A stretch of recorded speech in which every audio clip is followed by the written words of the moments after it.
Good evening. I'd like to call this meeting to order. Today is Tuesday, December 11th, 2018. This meeting is being video and audio recorded for future cable broadcasts. Please silence all cell phones for the duration of the meeting. May I please rise for the Pledge of Allegiance?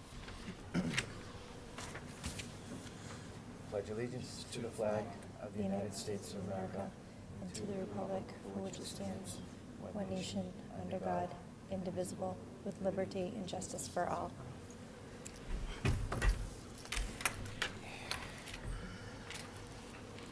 Entertain a motion for the approval of the minutes of November 20th, 2018. Motion to approve. Second. Roll call. Aye. Aye. Aye. A motion for the approval of payroll and warrants.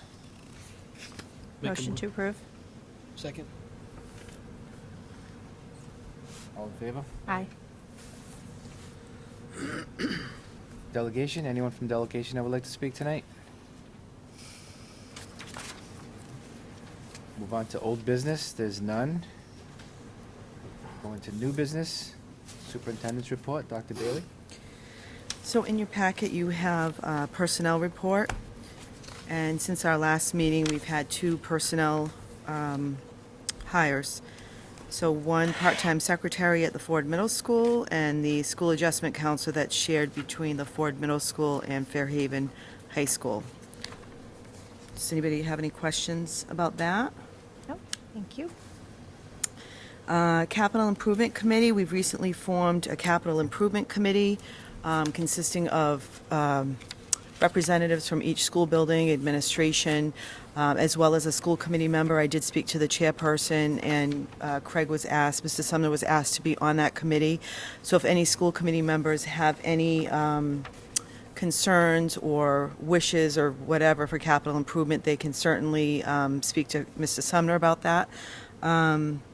But basically, we just went through all of our ideas and things that are needed in the school, and we're in the process right now of formalizing it on a report and prioritizing. I don't know if you want to add anything to the meeting that we recently had. There's a lot of stuff. There's a lot. Yeah, we have a lot of needs. Yeah. So we just have to prioritize. I think one of the themes that came out of it was we really need to take care of the outer shell of the building first before the inside, so the roof, the walls.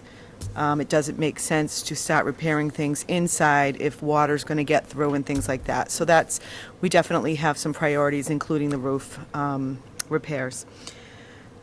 Any questions at all about capital improvement? Will you be having Mr. Noble or anybody from us, one of the selectmen or somebody, come in one of your future meetings so they can... So we did invite someone from the town. We invited the building inspector, Mr. Merritt, and unfortunately he had a prior commitment for that day, but he is willing and able to help us out at future meetings, and at times when it comes time to discuss probably figures and numbers, we will extend the invitation to Mr. Doble as well, but we hope to see Mr. Merritt at our next meeting. Thank you. And the last thing I have on my report is the ALICE program, and that's really involving the safety of our students and staff in the building. And I've asked Officer Cathcart to present on the program. We have talked about it, and we have basically developed a timeline of how we're going to phase it in. So he's actually going to review with you an overview tonight. It's informational, and we will get into more of the training after the holiday, but he'll talk about that tonight. So thank you, Officer Cathcart, for joining us tonight. Thanks for having me. Terry Cathcart, School Resource Officer. Yeah, it is. It's coming. You might have to speak into the mic, though. Okay, so I'm here tonight to talk about Alice. Alice is what's going to be our response to an active threat or possibly an active shooter in our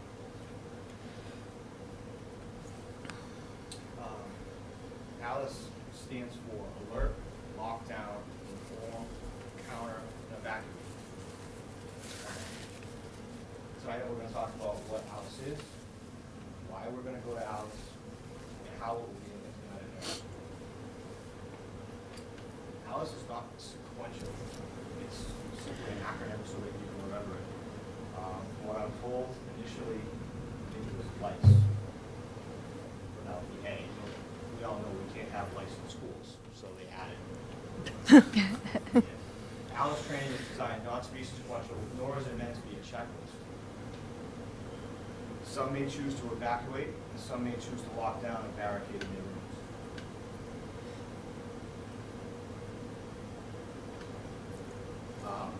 Others may choose to counter if an intruder is able to enter the space they are in. Not every situation is the same. Alert.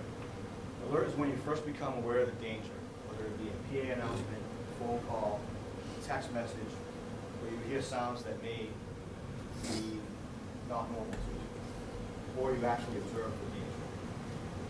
Lockdown. The danger is too close to you to evacuate at that moment. You barricade the room, you spread out, you don't cluster, you don't hide underneath. Sorry. And be prepared to counter or evacuate if the situation changes. What that means is there may be danger right outside here right now. We may decide to lock down and barricade. That danger moves on, it can change. We could leave, we could evacuate. If the danger were to actually enter our space, we may have to counter, but everybody has a choice. Inform. Communicate the location and direction in real time. The information should be clear, direct, and in plain language. Not going to use codes, things of that nature that some people may not understand. Real-time information is important for building occupants to make life-saving decisions. And if the intruder is isolated to one portion of the building, some occupants can evacuate, while others closer to the danger may decide to barricade and prepare to counter. Counter. Counter is the last resort. Counter is not fighting.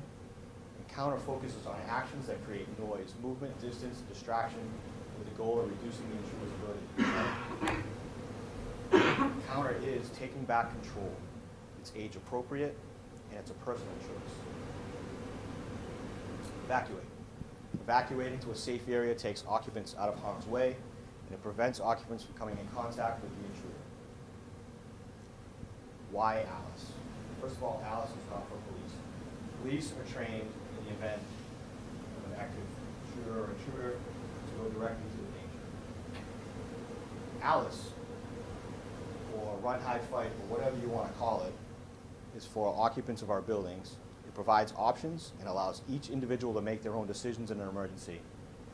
It'll help create time for police to respond, and it's a better option than traditional lockdown-only training. According to the U.S. Department of Education's Guide for Developing High-Quality School Emergency Operation Plan, they recognize that lockdown-only approach is no longer enough. Multiple options are needed, including run, hide, and fight. Those in harm's way should make their own decisions. According to the Massachusetts Task Force report on school safety and security, once again, lockdown is no longer a standalone strategy. And the task force recommends specifically Alice training as a proper response to a violent threat. This is no longer an option. All right, this picture on the right is some Cold War training that kids had, hide under a desk and wait for help or wait for the danger to be over. This is no longer what we're going to do, hide in rooms. How Alice will be implemented? First, we begin with online training. Online module Every staff member will be given the opportunity for some online training. The online training will give the staff and everybody who works in our buildings, tell them what ALICE is, what ALICE isn't, and be the start of our training. We will then have ALICE drills during professional development with staff, with trained ALICE instructors.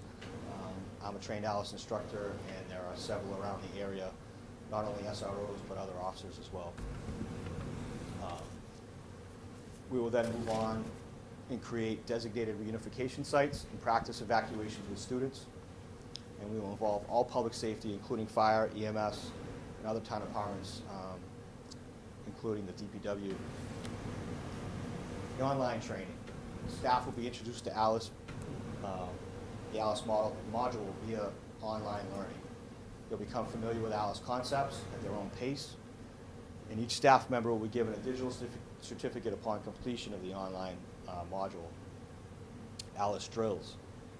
Drills with staff during professional development. The goal is not to scare, but empower staff in the event of emergency. We'll use the crawl, walk, run approach.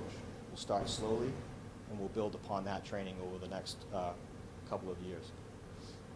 Blended learning. The blended learning will be a combination of the online training and our drills. According to the Center of Technology and Learning, the U.S. Department of Education in 2010, blended learning on average produces stronger student learning outcomes than do classes with solely face-to-face instruction. Drills with students. Drills will be age appropriate. Elementary age children are taught to listen to their teacher. They're already doing this. They're listening to their teacher when they're getting up and going to the cafeteria, when they're leaving the cafeteria, and otherwise. Nothing will change. The drills will be geared towards educating students, not scaring them. Schools have been conducting fire drills for as long as we can remember. The last fire-related fatality in a school in the United States was in the 1950s. We've done a great job, and the fire departments have done a great job in training students and people how to leave buildings in the event of a fire. And we're going to do the same with this. ALICE is a life skill. It not only relates to school, but we're teaching survival skills that translate to everyday life, unfortunately in this day and age. Training translates to the mall, the movie theater, restaurants, your office or work environment. ALICE in the schools. And ALICE is being taught in over 4,200 schools in the United States. Elementary, middle, and high schools all around our area, including Dartmouth, Westport, Middleborough, and Rochester, are teaching it. Old Colony, and I had an opportunity to be a part of their training, is also doing it. They've been doing it for the last 5-6 years or so. We are the only district right now, and that will end, that sends their schools to Old Colony that do not train in ALICE. We'll be doing it. That's my presentation. Are there any questions anybody has? Any questions? No, I think it's Thank you very much. great. Thank you. Thank Thank you. you. Thank you, Officer Cathcart. And I do want to say that Officer Cathcart and our business manager, Kristen Flynn, have been very instrumental in obtaining grant money so that we can plan these trainings, and they are needed. Like Officer Cathcart said, we're really good at fire drills. We have them all the time. We've got to get our staff trained and then move on to our students. Unfortunately, in this day and age, it's needed and necessary, and safety is our number one priority. So we have a timeline mapped out, but as Officer Cathcart mentioned, we've got to go slow to go fast. So we're going to make sure everyone's comfortable, and I know that will also entail some informational sessions with parents as well, so that people feel comfortable. And I'm sure that when we do a drill, we'll notify parents in case there's any anxiety, but this is a few months away. Actually, it's really focused right now. The next several months, the focus will be on staff training. So, any questions at all on that? No, that's Okay. great. Thank you so much, Officer Cathcart. Thank you. Thank you. And that is all I have. So, and I just want to take a moment just to wish everyone happy holidays. It's been a pleasure to be here for the last 6 months already, but this is our last meeting before the holiday break. So, rest, relax, rejuvenate everyone, and I appreciate everyone's hard work in the district. So I just wanted to send that message out to everyone that, it's noticed. Everyone's working extremely hard for our students, and I want to thank them for that. Definitely, thank you. Okay, next up, business managers report. Mrs. Flynn? Okay, thank you. In your packet, you have my report for December. We met just several weeks ago, so not much has changed, but I will call to your attention with the budget. Since our last report, we enrolled 3 new high school students, so that is, that's going to impact the budget. We've talked about how we've had many more high school students enter this year than after the budget than we have in the past. Good news is we won't have a full tuition for them. It will be prorated, but it will still affect our budget and the funds that we have available coming to the end of the year.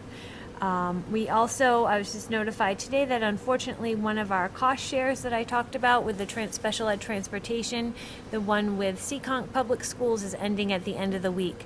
A lot of these placements sometimes can be transitional and they can be temporary or not for the entire year, not stable. So what we had hoped was going to help us pay for one of our routes, we got relief for maybe about a month, so that student will no longer be on our route. So that will also affect any surplus that we have. We were just notified that today. Other than that, we just ordered our first delivery of oil. So once we head into the winter and see more of that, I'll be able to predict any surpluses or deficiencies in utilities, including electric as well. Once we get a few more months of bills. School lunch program continues to do well and to gain. After receiving the reimbursement for November, we'll close the month with an anticipated net income of $16,282.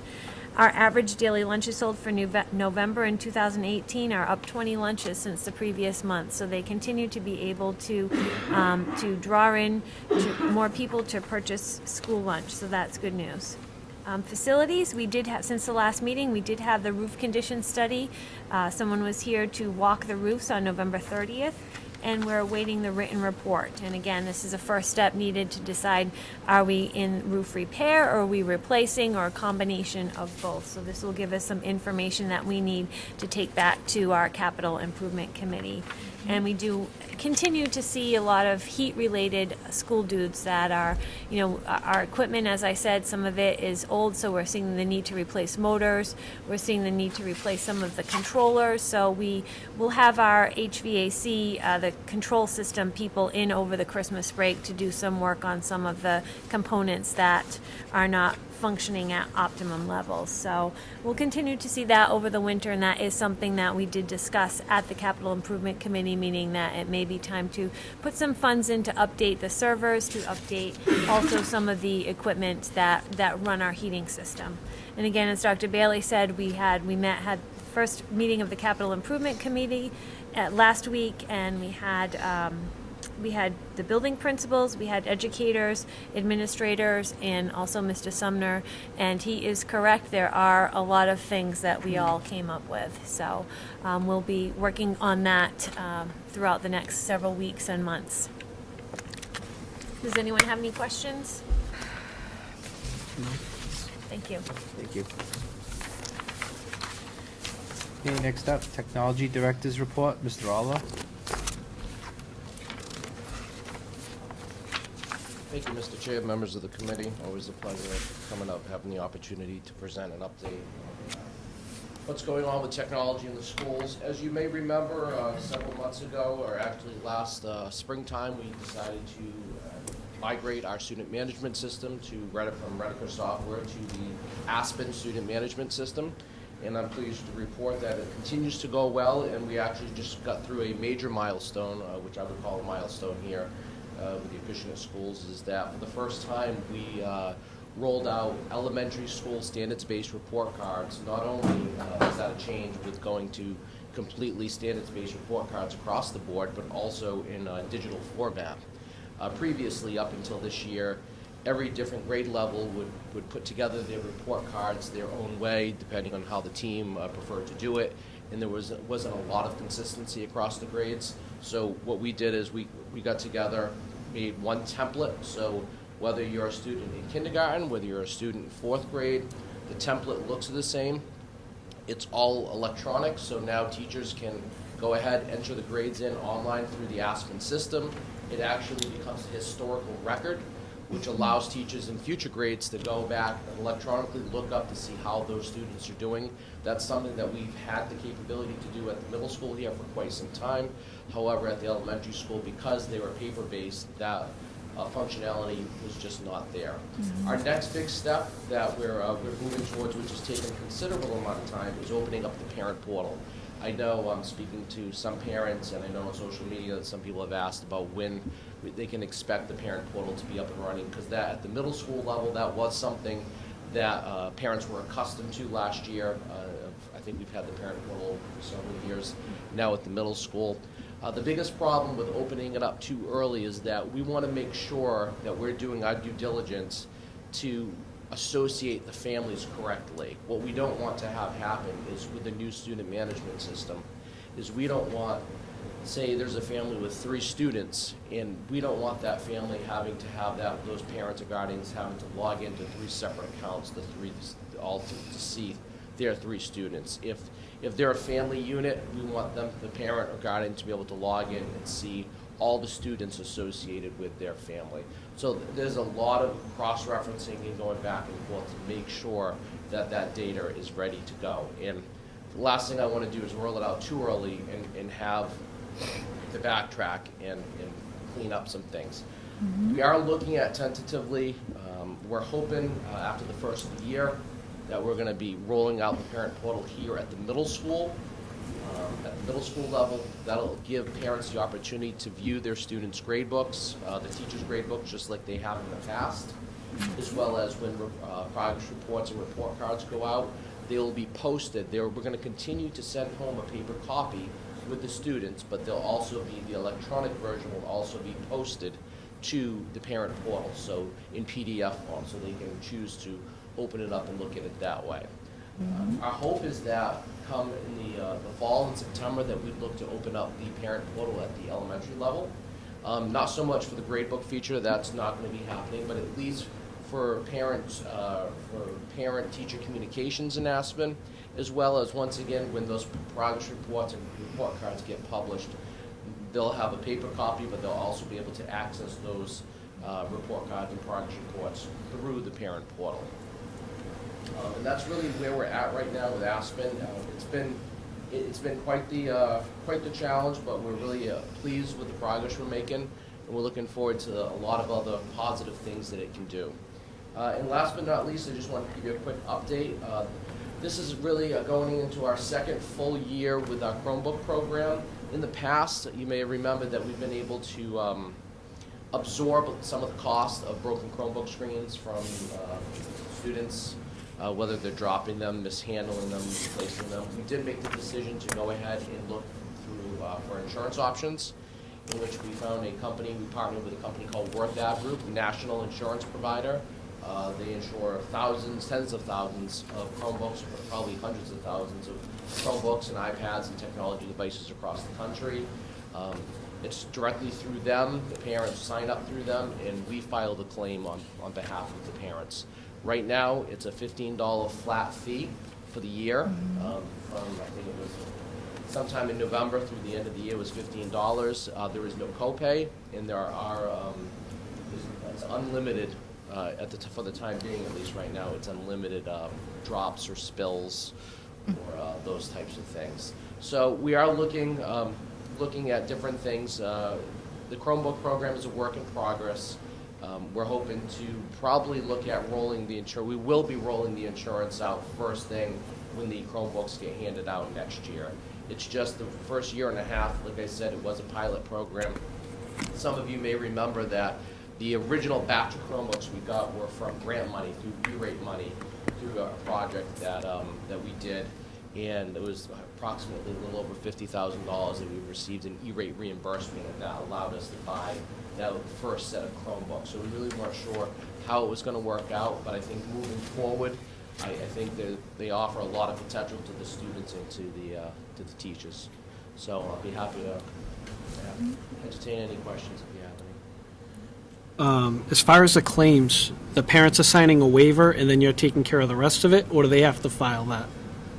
If So, something good- happens yeah, to, good question. So what happened is it was all online. So we had a splash page linked to our website. I sent in a one call went home with the email with a link to it. All they had to do was put in their students' information, their name, some basic information. They gave them their e-check or credit card number. We're at that group, took that. Now, we're responsible for making sure that serial number is correct in my department. We're matching up the serial numbers. And now, once a broken Chromebook comes in, there's a sheet that goes with it that describes to us what happened to it, how did it shatter, if the screen, that's typically the number one common thing, is that the screens are shattering, they're dropped, or they place books on them. So once that happens, we take care of it, we ship it out. Typically, we're just processing our first claim with the company this week. So they expect probably between a 3 and 5 day turnaround, and then they'll come back and we'll give them right back to the student. do we also have a list of damages? Yes, everything's being tracked, absolutely. So maybe at the end of the year, I'd love to, at the end of the year report, maybe just provide you with, some statistics on where we're at with that. Good. Questions? Good? Okay, thank you. Thank you. Thanks. Next, school committee members report. Anyone have anything, Mr. Sumner? No? You're all set? I'm all set. Communication and information. Dr. Bailey, is there anything you'd like to share out of communication? No? No, in the packet, you can see the invitations. We have a thank you letter to the sheriff for the summer help that they had some of their workers this summer. But then you have the holiday invites and just some informational things, the Wildcast. If you have any questions, let me know. Seeing there's no executive session, I'll entertain a motion to adjourn. The next regular school committee meeting will be held in the John Tavares Library in the Ford Middle School on Tuesday, January 8th at 2019 at 5:30 p.m. Make a motion to adjourn? Second. Mrs. Carter, roll call? Yes, sir. Mr. Sumner? Yes. Mr. Deterra? Yes, Mrs. Downing? Yes. that's it. Thank you.